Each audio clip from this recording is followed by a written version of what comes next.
Hey everyone, welcome back to VL Podcasts, part of your favorite tech and education channel, Visual Learners. Today, we have a groundbreaking showdown in the world of humanoid robots. Meet AgiBot, the latest Android sensation from China, which might just give Tesla's Optimus a run for its money. First up, let's talk about the genius behind AgiBot Peng Zhihui. Known as the former boy genius at Huawei and a popular content creator on Bilibili, Peng has made waves in the tech community. But this week, he unveiled something truly incredible, the Yuanzheng A1, AgiBot's flagship humanoid robot, standing at 175 centimeters tall. Not only can it walk at an impressive 7 kilometers per hour, but it can also carry up to 80 kilograms. This robot isn't just walking. It's on a mission to transform industries. Okay, so get this. Humanoid robots. Like the ones we see in movies, right? Those might be commercially available next year. Wow. Yeah. And the company doing it is a Chinese startup. AgiBot. I know. Crazy, right? They're moving unbelievably fast. Yeah, I mean, that is really something how quickly they've gone from, like, just the idea to actually making them. Right. Last year, they weren't even a company. I know. It's wild. And their founder, this guy Peng Zhihui, sounds like a total tech genius, like right out of Central Casting. Oh, yeah? Yeah, apparently he's been building stuff since he was a kid. Like, taught himself to code on a 32 MB Game Boy. Oh, yeah. Can you imagine? Wow. Talk about starting young. That's impressive. Right. That DIY thing, it's like core to who he is. But here's the thing. He didn't just tinker in his garage, you know. He ended up working at Huawei. Huge company. Exactly. And they have that crazy competitive genius youth program thing. Oh, right. Yeah. Super tough to get into. And he got in. Like right out of school, making $1 million a year. That's incredible. So what made him leave that to start AgiBot? That's the $1 million question, right? Literally. It seems like he just had this bigger vision. He wanted to make robots that everyone could use, not just these giant companies. Interesting. It's a pretty different philosophy, that's for sure. Totally. And he's not alone. AgiBot has gotten some serious funding, which is interesting because they're going up against some big players like, hello, Tesla. Tesla's been pretty vocal about their Optimus robot. Right. So how does AgiBot's robot, the Yuanzheng A1, stack up against that? Well, on the surface, they seem pretty similar. The Yuanzheng A1's a tad taller, like 175 centimeters, and a little faster, too, about 7 kilometers an hour. Okay, but what's different? Everyone's interested in this embodied intelligence thing AgiBot keeps talking about. Yeah, that's key for them. Yeah. So think of it like this. A traditional robot, it's programmed to do one thing, right? And it does it the same way every time. Right. Very specific. Exactly. Kind of rigid. But embodied intelligence. That means a robot can learn, just like we do, and adapt to whatever's going on around it. So picture this. The Yuanzheng A1 is working away, right? And there's a spill on the factory floor. Uh-oh, someone's in trouble. Right. But here's the thing. This robot, it doesn't just short circuit or freeze up. It actually stops, looks at the situation, figures out that the spill is a problem, and then, get this, it cleans it up.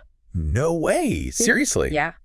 That's embodied intelligence. Adaptability, problem solving, total game changer. That is wild. And speaking of game changers, we got to talk about the SkillHand. This thing is amazing. It's like AgiBot is betting the farm on it. Yeah, and for good reason. It's a seriously impressive piece of engineering. It's got 12 active degrees of freedom and then 5 passive ones. Okay, so what does that even mean? 12 active, 5 passive? That's a lot of freedom. Right. Basically, it means the SkillHand can move with this crazy dexterity, almost like our hands. Like, think about how hard it is to thread a needle or how precise you have to be in surgery. Yeah, okay, I see where you're going with this. So we're not just talking about, like, robots moving boxes around anymore. Nope. This level of dexterity, this means they could be doing incredibly delicate tasks, like think surgery, but with a robot. Whoa. Okay, that's both amazing and a little, I don't know, kind of freaks me out a little. Yeah, I get it. But, okay, so back to AgiBot.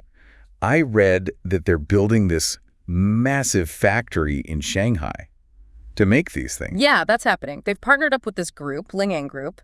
It's a pretty clear sign that they're serious about making a lot of these robots, like a lot. And fast. They're not wasting any time. Nope. And get this, they're not stopping with the Yuanzheng A1. Wait, seriously? There's more. 2 more robots in development, the Raise A2 and the Women C5. Okay, now I got to know. What are those? What do they do? It's still kind of hush-hush, but AgiBot, they keep using this phrase, intelligent transformation, right? Yeah. So my guess is these robots, they're going to be designed to work with people, like right alongside us, and all sorts of different jobs and stuff. Interesting. Like what? Give me an example. Okay, so imagine, right? There's a disaster, some kind of natural disaster. The Raise A2, it could go in, navigate all the dangerous stuff, carry heavy equipment, help with the rescue efforts. Or think about the Jushin C5. Maybe it helps take care of elderly people, like provides companionship, helps them with their daily routines. I mean, it's incredible. It's like this time next year, we could be seeing these robots everywhere. Right?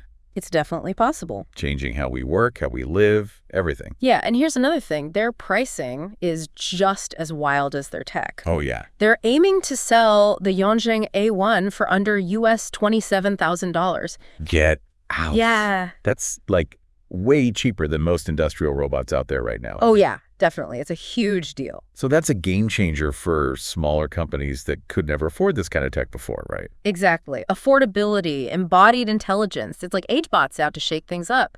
Make robots accessible for everyone. It's a core part of this whole intelligent transformation thing they're pushing. So it's not even just about making better robots. It's about making them available to anyone. That's pretty powerful when you think about it. Yeah, it really is. This is a huge deal, right? Research. Like, we're talking about this small company in China that could totally change the future of robotics, like, for the entire world. It's kind of mind-blowing. It's like, I don't know, it's almost like something out of a movie. And the fact that they're so focused on making these robots affordable, that's what really gets me. Yeah, I mean, think about it. If big companies can get their hands on this tech, that's one thing. But when anyone can afford it, that's a whole different ballgame. It's exciting, but I got to be honest, it's also a little, kind of scary. Yeah, it makes you think, right? Like, what happens when robots are everywhere? Right. On the one hand, you've got all these amazing possibilities like robots helping with disasters and stuff, taking care of people. Right. But then there's the other side. Like, what about people's jobs?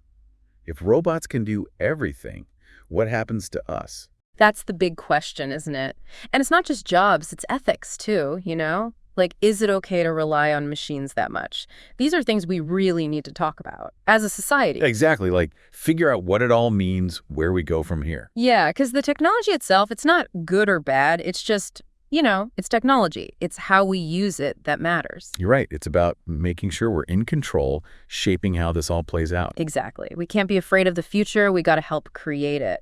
That's what AgiBot's talking about with this intelligent transformation thing, right? Yeah. Okay. So explain that. What does that actually look like? So instead of robots taking over, right, it's about humans and robots working together. Okay. To make things better, more efficient, more fair. Like with the pricing thing, if robots are affordable, then smaller companies have a chance to compete, It levels the playing field. I like that. Yeah, it doesn't all have to be doom and gloom. Not at all. It's about seeing the potential. Who knows, maybe this will even create new jobs, right? Like people who build and fix these robots or program them. Totally. It's like, yeah, some things change, some jobs go away, but then new ones pop up. It's like, I don't know, natural evolution or something. Exactly. It's progress, right? And it's funny because it all started with this one guy tinkering with a Game Boy. Now he's leading a robotic revolution. That is amazing. I mean, it really makes you think, what else is out there? What other amazing ideas are just waiting for someone to, discover them?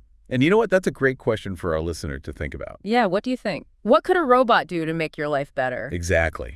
It's like, what problem needs solving? What can you imagine? The future is wide open, right? Yeah. We get to decide what it looks like. And that's a wrap on this deep dive. Until next time, everyone, keep asking questions, keep dreaming big, and most importantly, keep exploring.